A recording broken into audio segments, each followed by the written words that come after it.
But అమ్మగారికి last రోజుల్లో ఏమైనా బాధ ఉండేదా? ఎందుకంటే నాన్నగారి నుంచి కొంచెం దూరంగానే ఉన్నారు. ఎందుకు ఉండాల్సి వచ్చిందండి అసలు? అది కొంచెం యూనో వాళ్ళిద్దరు లోపల కొంచెం ఇండిఫరెన్స్ ఒపీనియన్స్ అండ్ నాన్నగారు కొంచెం హ్యాబిట్స్ అన్ని ఆవిడకి అంతగా నచ్చలేదు. సో దూరంగా ఉన్నాను. మంచి కార్డియల్ రిలేషన్షిప్. మా పిల్లలతో ఎప్పుడు మేమందరూ ఏదన్నా ఫ్యామిలీ ఈవెంట్ అయితే అందరూ ఒక్కటిగా ఉండేవాళ్ళం.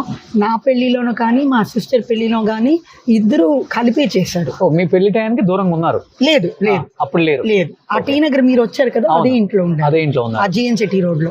కరెక్ట్. చాలా వెరీ బాధ అయితే ఆ మనసులో ఉంది కదా. అవును, హస్బెండ్ తో దూరంగా ఉంటున్నాను, ఉండాల్సి వస్తుంది, కానీ ఇష్టం లేదు, నాకు ఇష్టం లేదు ఆయన. అండ్ ఆయన కొన్ని రోజులు హైదరాబాద్ లో ఉన్నారు. అక్కడ ఒక సీరియల్ ఒకటి చేశారు, జై హనుమాన్ అని. సో ఎక్కువ ఒక 6 months అలాగా హైదరాబాద్ లో ఉండేవాళ్ళు. అప్పుడు కొంచెం సపరేషన్ అయింది. దాని తర్వాత ఆయన టీ నగర్ లో ఇంకొక అపార్ట్మెంట్ లో ఉన్నారు, అమ్మగారు మా ఇంట్లో. సో ఆ బాధతోనే కొంత ఆరోగ్యం క్షీణించిందని చెప్పుకోవచ్చు. ఆవిడకి హై బ్లడ్ ప్రెషర్ ఉండేది, అది కొంచెం ఎక్కువ హై అయ్యి కిడ్నీ అఫెక్ట్ అయింది. సో లాస్ట్ లో she had kidney failure. But every year Chicago వచ్చి 2-3 months నాతోనూ బ్రదర్ తోనూ ఉండేవారు. అవును. అండ్ ఇంకో విషయం చెప్పాలి, మా బ్రదర్ పెళ్లి చేసుకుంది సుచరిత అని చెప్పి. ఆవిడ ఎవరు కూతురు అంటే డైరెక్టర్ భీమ్ సింగ్. చాలా గ్రేట్.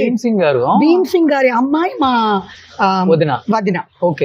అది మా అమ్మ భీమ్ సింగ్ గారి డైరెక్షన్ లో ఒక 2-3 movies చేశారు. అప్పుడు ఆ సంబంధం కుదిరింది. అసలు చాలా మందికి తెలియదు కానీ ఇండస్ట్రీలో అప్పుడున్న పాత నటీనటులు కుటుంబాలన్నీ కూడా ఏదో ఒక ఫ్యామిలీ రిలేషన్ ఉంది. చాలా